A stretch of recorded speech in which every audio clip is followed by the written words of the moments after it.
Gandang umaga po sa inyo lahat. Muli, narito na naman ang inyong kapwa content creator na si Samuel Maghirang Ortiz. At tayo po ay patuloy na magbibideo.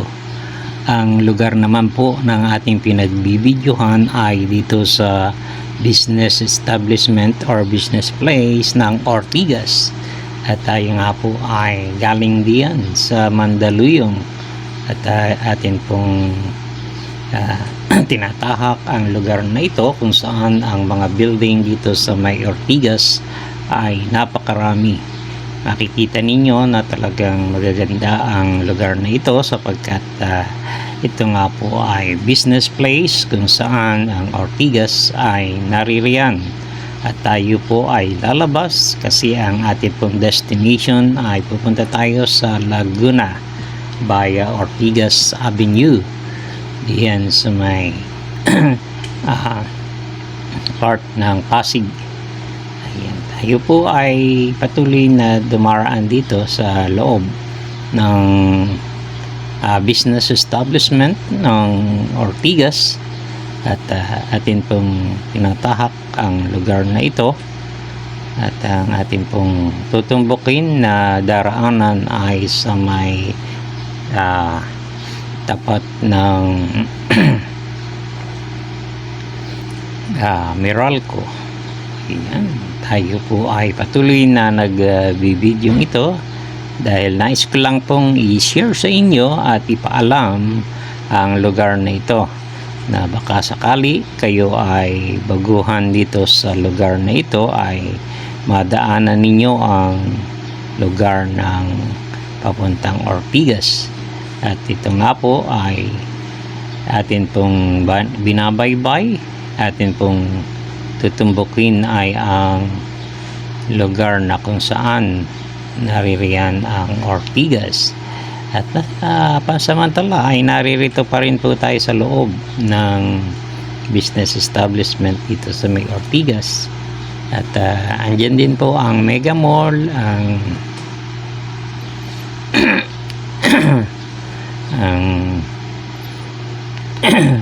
yan Meralco, ang iba't iba pang mga establishment na makikita ninyo diyan. Subalit hindi po yan ang aking ibinibideo sa inyo kundi ang daan na ito na papunta po sa Laguna.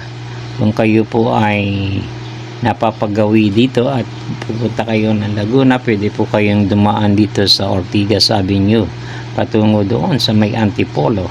Ang daraanan ninyo ay ang Cainta, dito muna sa may Pasig, Rosario, Pasig, tapos Cainta at Taytay, then paakyat po kayo ng Antipolo, Rizal. Ayan. Alam nyo, yung unang mga video ko ay dito tayo sa kabila dumaraan sa may Sumulong Highway at medyo maluwag po doon kaysa sa dito sa Cainta dahil dito ay talagang napakahigpit ng mga traffic at kayo po ay talagang pagbabaunin ng mahabang pasensya ng maraming pagpaplano sapagkat ito nga pong daraanan natin ay bottleneck ng mga motorista na kung saan ay talagang napakadami ang mga dumaraan na atin pong mga motorista diyan patungo sa Antipolo, patungo diyan sa Tanay, patungo diyan sa iba't ibang lugar sa Laguna. At yan nga po ay madaling dumaan po diyan, malapit ang daan diyan sa Ortigas. Kaya lang ang kalaban ninyo talaga diyan ay ang traffic. Napakahaba po ng traffic diyan at hindi po natin magagawa na yan ay hindi natin talagang noon pa man binata pa ako ay talagang napakahirap na ng daang yan sapagkat saksakan ng dami ang mga sasakyang dumaraan diyan at sila nga po ay talagang aayos ng mga daanang yan. At kahit anong gawin nila, maliit yung daan, ang volume naman ng sasakyan ay saksakan ng dami, ay hindi mo talaga magkakaroon ng magandang daloy ng traffic diyan sa Ortigas Avenue, sapagkat mula pa lang diyan sa EDSA mula dun sa San Juan hanggang diyan sa may EDSA ay talagang matraffic na, lalo na diyan sa Cainta na kung saan ang nangyayari volume ng sasakyan at imbudo.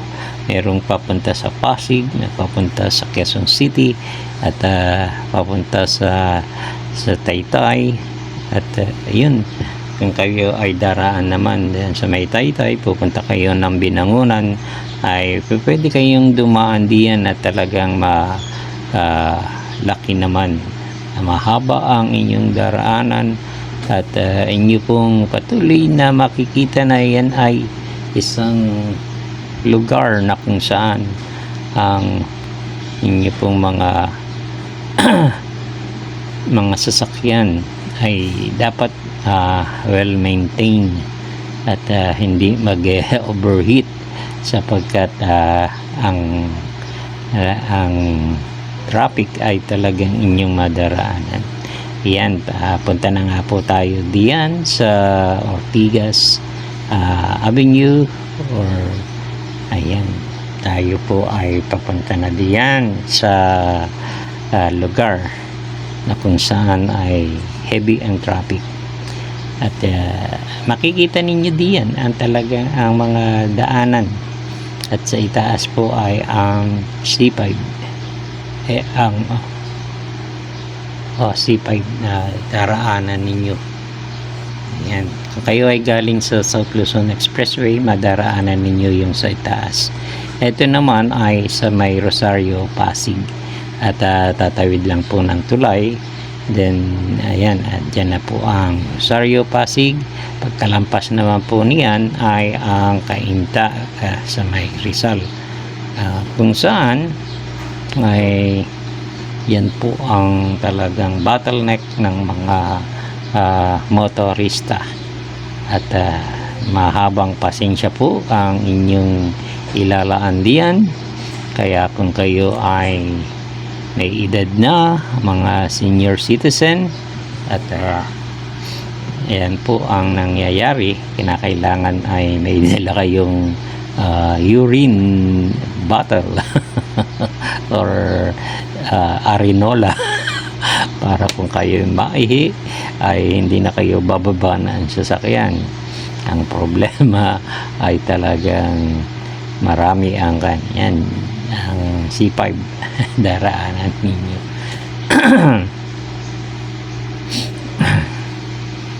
Kaya naman tayo po ay patuloy na bumabaybay dito. At ayan, sa itaas naman ay ang overpass patungo doon sa kabila ng C5. Ayan. Ganyan nyo po, ang daanang ito ay talagang ginawa sapagkat noon pa nga po ay talagang saksakan na ng hirap dumaan diyan because of marami ang mga sasakyan. Yan.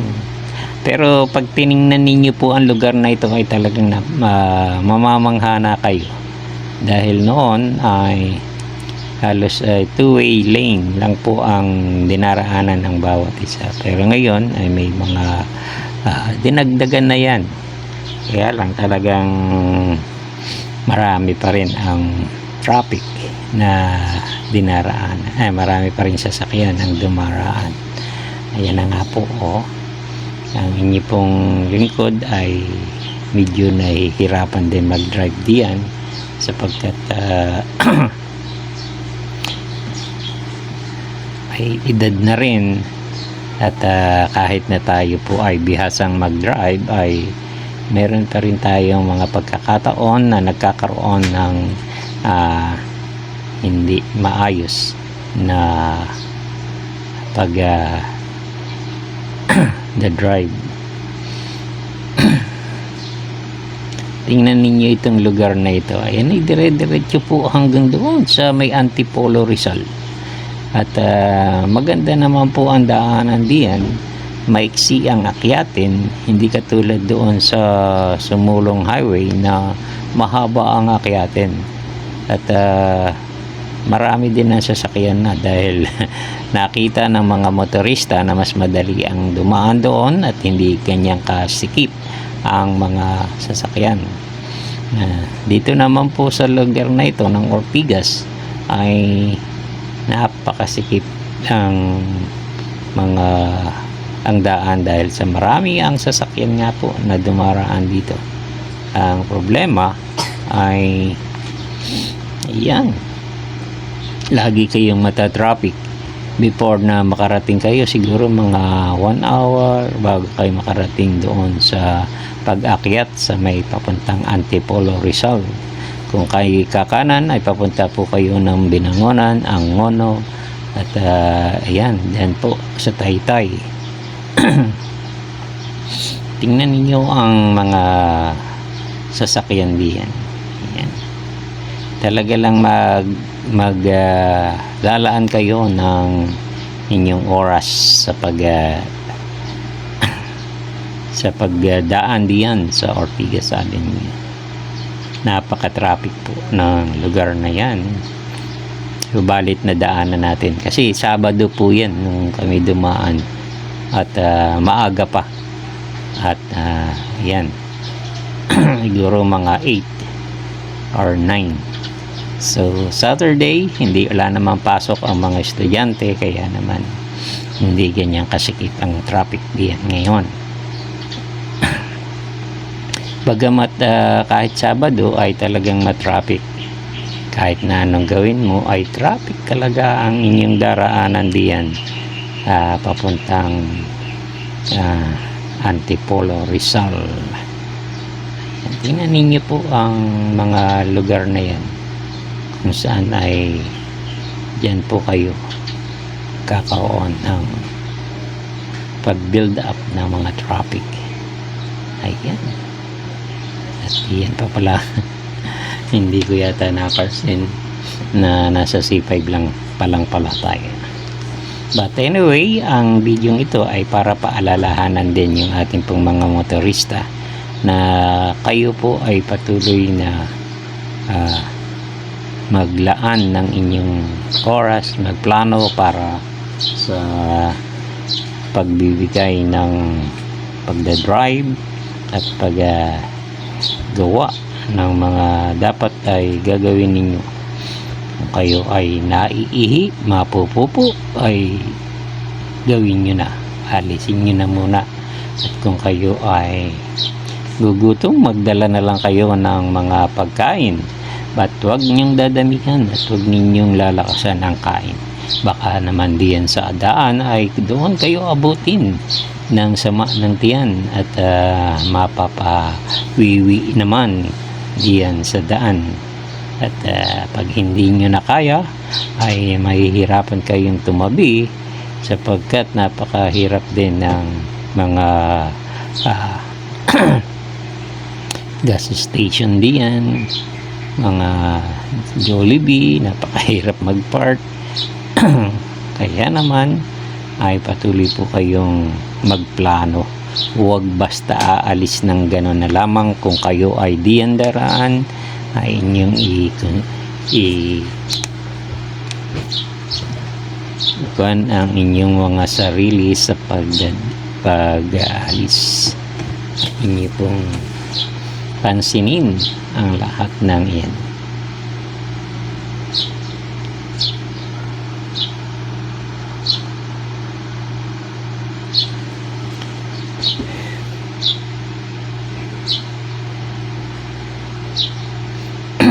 Napaka sarap. Maganda po ang mga daraanan ninyo diyan. Talagang pag tinignan ninyo sa malayo, tinignan ninyo yung pagsikat ng araw, ang makikita ninyo na maganda siya.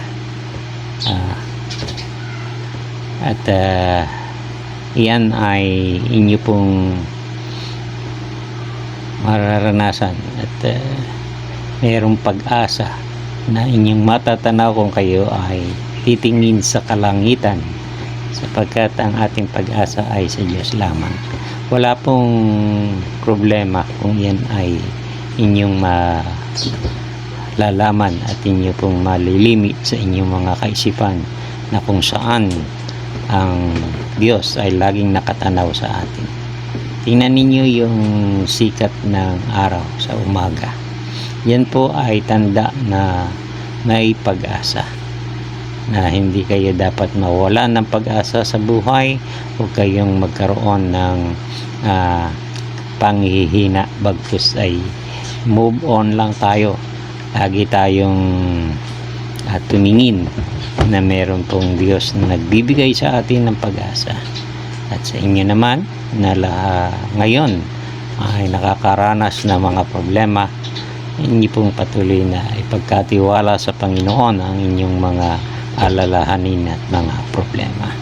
Katulad din po ng pagdadrive na yan, at alam nyo na kayo ay dumaraan sa isang masikip na trapiko.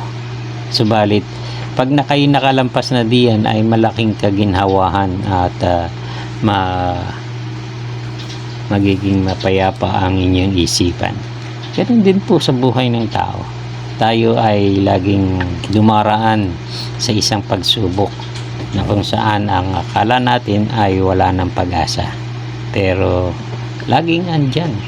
At kapag napagtagumpay natin, nalampasan natin yung problemang yan, ay andyan tayo at magiging masaya.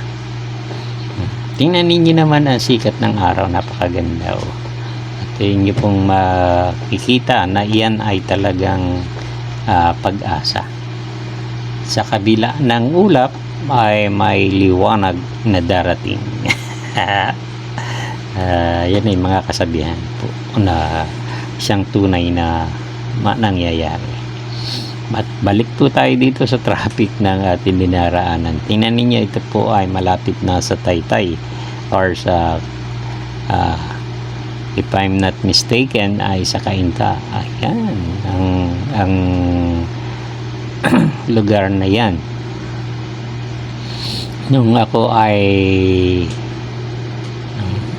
hindi pa nagda-drive at nag-commute pa lang, ang kalimitang sinasakyan namin mula doon sa Laguna ay jeep, at papunta kami diyan sa may crossing. Daraan po lagi kami diyan sa may Ortigas Avenue, na kung saan ay talagang maiinip ka at mahina-hina ang iyong tiyan, ay lagi kang mapapaihi. At pagbaba mo ng halimbawa sa crossing or Shaw Boulevard ay talagang halos puputok na yung pantog dahil ihing-ihi ka na. Ganyan po ang inyong mararamdaman diyan kung kayo ay nagko-commute. Sa ngayon ay may mga bus naman na dumaraan na rin diyan papuntang Infanta, at yan ay galing diyan din sa Divisoria, sa Shaw, sa San Juan. At makikita nyo na talagang iyan ay hindi na, kung ikukumpara noon ay at ngayon, kahit na marami ang sasakyan ay nagkakaroon naman ng daloy ng sasakyan na hindi natigil yung sasakyan. Moving pa rin, kaya lang bumper to bumper ang takbo ng sasakyan. Kapag yung rush hour na talagang hindi na kaya ang volume ng mga sasakyan. Ganyan din po sa sa ngayon, na talagang marami pa rin ang mga motoristang dumaraan. Ayan, tingnan ninyo ang ganda ng view ng lugar na yan. Ang mountain ng Antipolo ay inyo nang nakikita. At yan nagre-reflect lang po yung liwanag ng araw sa ating salamin. Kaya nakikita ninyo ay parang mga shadow or puti.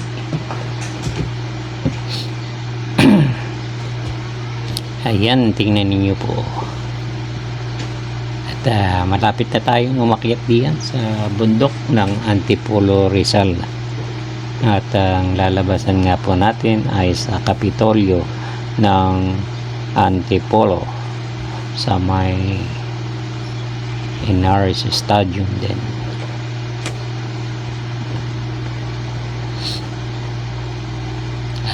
Ngayon ay sumusunod po tayo dito sa isang sasakyan na talagang dyan din ang destination ng kanilang pinupuntahan at sila nga po ay laging dumaraan sa lugar na yan.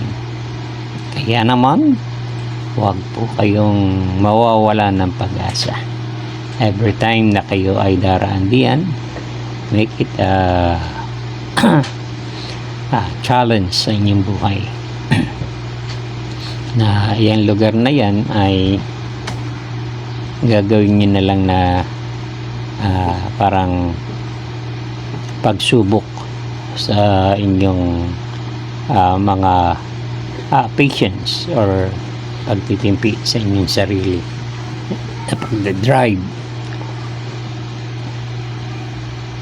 yan sa lugar na yan.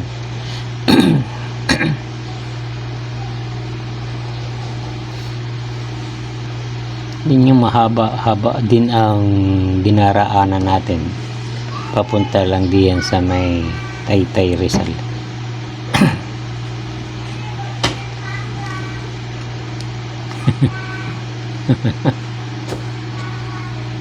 Ayan na po, oh. Andyan na po tayo sa lugar na kung saan ay papaakyat na rin, but medyo malayo pa rin pala. Hindi ko napapansin yung lugar na yun. Nagre-reflect kasi yung light ng araw sa ating video, kaya hindi ko ma-recognize yung lugar na kung nasa saan na tayo. But I think ay paakyat na po tayo. Makikita ninyo na paakyat na ang lugar na yan.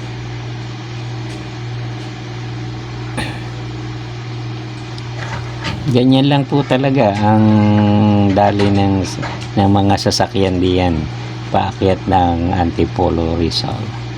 Pero pagka kayo nakalampas na diyan sa pag-akyat at papunta na kayo doon sa Teresa o pagbaba na ng Antipolo, ay medyo maluwag na. Diyan nga lang po sa may Teresa ay may part na matraffic dahil palengke po yung daraanan natin. Yan. Pero pagka tayo nakalampas na, diyan naman sa likod ng baras or highway na dinaraanan ay medyo maluwag na rin hanggang doon sa papunta na sa Laguna. Dadaanan natin yung Hala-Hala, Rizal. Ayan. Then babagtasin po natin ang bundok at bababa tayo diyan sa may Mabitak, Laguna. Ang lugar pong iyan ay medyo maganda at maaliwalas ang panahon. Salamat na lamang nung kami dumaan diyan ay hindi umuulan. Pero pagdating namin sa kanay, umuulan. Pabugso-bugso po ang pag-ulan. At atin pong dinaraanan ay talagang hindi nyo masasabi yung kahit na mag-waste kayo diyan at makikita ninyo ang daraanan ninyo pula dahil sa traffic na inyo pong susuungin diyan.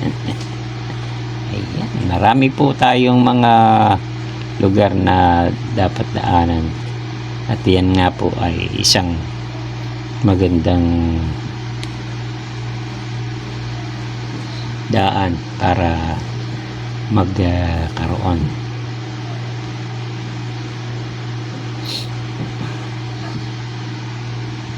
Tingnan ninyo yung mga lugar na yan.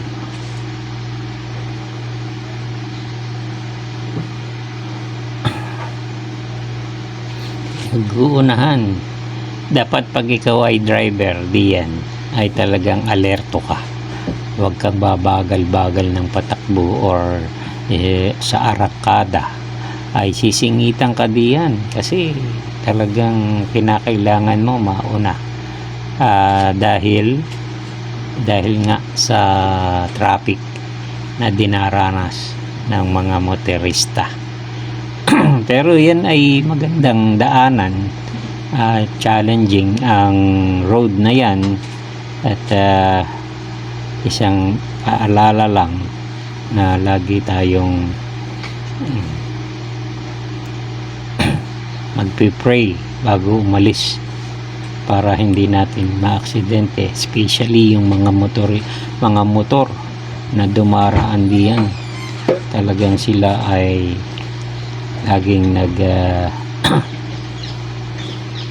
sumisingit at maiinis ka kapag ikaw ay sinisingitan nila na alanganin na nga ay papasok pa rin ang mga nagmumotor na yan.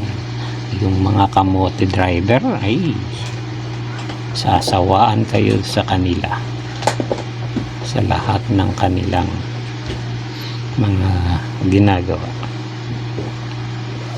Di kamote driver ang inyo pong mararanasan. May kamote driver din diyan sa mga car, lalong-lalo na sa mga jeep. Ay, mumangga ka kung gusto mo. Ang katuwiran naman nila, hindi naman akin itong babanggain mo, driver lang ako. Ang sayo ay maganda, ang sayo ay makinis, ang sa kanila ay magaspang, ang sa kanila ay matibay. Kaya wala kang laban. Ganyan po ang katuwiran ng mga jeepney driver diyan. Ayan. Bigla ka na lamang sisingitan nila, tapos papasukan ka pa ng mga motor na kamote driver.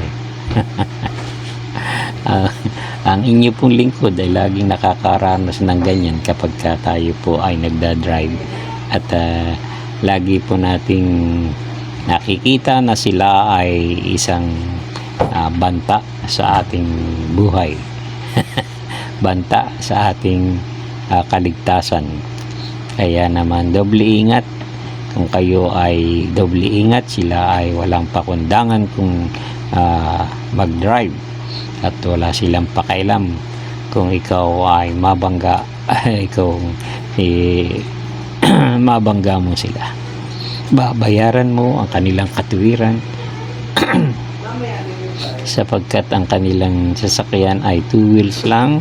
Kaya naman sasabihin nila ay wala silang laban sa kanila, at yan ay hindi makatuwirang aksyon nila. Alam niyo po, sa ating pong pagbibideo, lagi kong sinasabi yung mag-ingat, at lagi po tayong magdadala ng mahabang pasensya. At yan nga po ay tunay, sapagkat ang inyo pong lingkod ay lagi na lang may pasensya, na kung saan ay nawawala din yung pasensya at napapasalita ka ng mga bad words, na kung saan ay minsan ay pagsisisi ay nasa sa huli. Bakit ko ba nasabi yung mga ganyang words na hindi naman dapat kong sabihin, ay nasasabi ko dahil doon sa action ng ibang mga driver, most especially yung mga nagmumotor na walang pakundangan, yung tinatawag nga po natin kamote driver. Ayan, tingnan nyo naman po, ganyan po yan. At pagka regular days, yung Monday to Friday, may pasok ang eskwela, ayan, napakasikip po. Talagang pagkakaidaraan diyan ay konti-konti lamang ang inyong abante, at hindi kayo makakaabante ng napakahaba,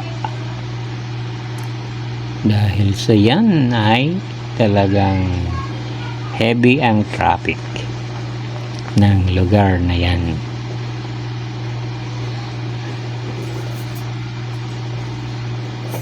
Tingnan ninyo, napakalapit lamang po ng ating pinuntahan, pinanggalingan, ay ilang minuto na ang ating video ito.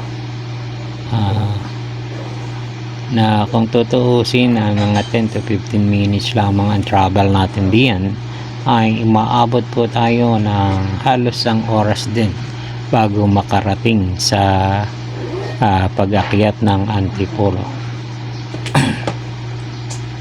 Dito pa lang po sa Taytay, sa pag-akyat papunta dito sa kabila, kanan ay Taytay, yung bilihan ng mga murang damit. Maraming salamat po sa inyong lahat. Ito po ang inyong lingkod, Samuel Ortiz, at please like and follow ang ating